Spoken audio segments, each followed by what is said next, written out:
నాకు రోటి పచ్చడి అంటే చాలా ఇష్టం. ఈ వీడియోలో నేను చూపించబోయే రోటి పచ్చడి దోసకాయ లేదా ఎల్లో కుకుంబర్. ఈ దోసకాయతో రకరకాలుగా పచ్చళ్ళు చేసుకోవచ్చు. ఆ పచ్చళ్ళ వీడియో లింకులు కింద డిస్క్రిప్షన్లో ఇస్తాను, చూడొచ్చండి. ఈ వీడియోలో నేను చూపించబోయే పచ్చడి రెసిపీ చాలా సింపుల్ అండ్ లెస్ కుకింగ్ రోటి పచ్చడి, దోసకాయ పచ్చి పచ్చడి.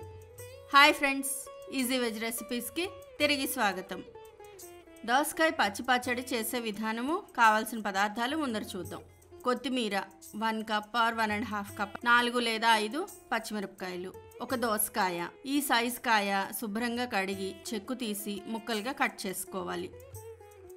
చిన్న నిమ్మకాయ సైజ్ అంతా చింతపండు, రుచికి సరిపడా ఉప్పు, తాలింపుకి ఆవాలు, మినప్పప్పు, ఎండుమిరపకాయలు, మెంతులు, 1 టేబుల్ స్పూన్ నూనె. ముందరగా చింతపండుని కొద్దిగా నీళ్లు వేసి సోక్ చేసుకోవాలి, అంటే నానబెట్టుకోవాలి. చాలా కొంచెం వాటర్ వేయాలండి, ఎక్కువ వేయకూడదు. జస్ట్ చింతపండు మాత్రం తడవాలి అంతే. తర్వాత ఒక బ్లెండర్ జార్లో మిరపకాయలు చిన్న ముక్కలు చేసి వేసుకోవాలి.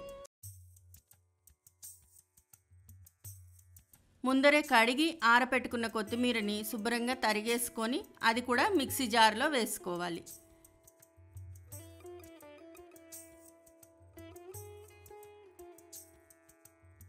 రుచికి సరిపడా ఉప్పు, నానబెట్టుకున్న చింతపండు కొంచెం ముక్కలు చేసుకొని వేసుకోవాలి.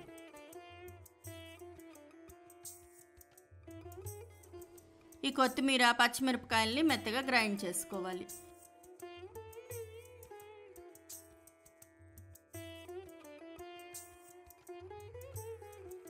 ఈ మిశ్రమాన్ని దోసకాయ ముక్కలకి వేసి కలుపుకోవాలి.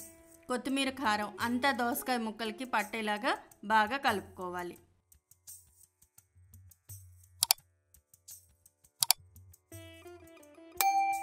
తాలింపుకి నూనె వేడి చేసి అందులో తాలింపు గింజలు వేసి వేగిన తర్వాత పచ్చడిలో వేసి కలిపేయడమే. అంతే, దోసకాయ పచ్చడి రెడీ. ఈ పచ్చడి వేడివేడి అన్నంలో చాలా బాగుంటుంది ఫ్రెండ్స్. దోసకాయ పచ్చి పచ్చడి రెసిపీ మీకు నచ్చినట్టయితే ప్లీజ్ మీరు ట్రై చేయండి. మీ ఇంట్లో వాళ్ళకి టేస్ట్ చేసి చూపించండి. ఎలా వచ్చిందో నాకు కామెంట్ బాక్స్లో కామెంట్ చేయండి.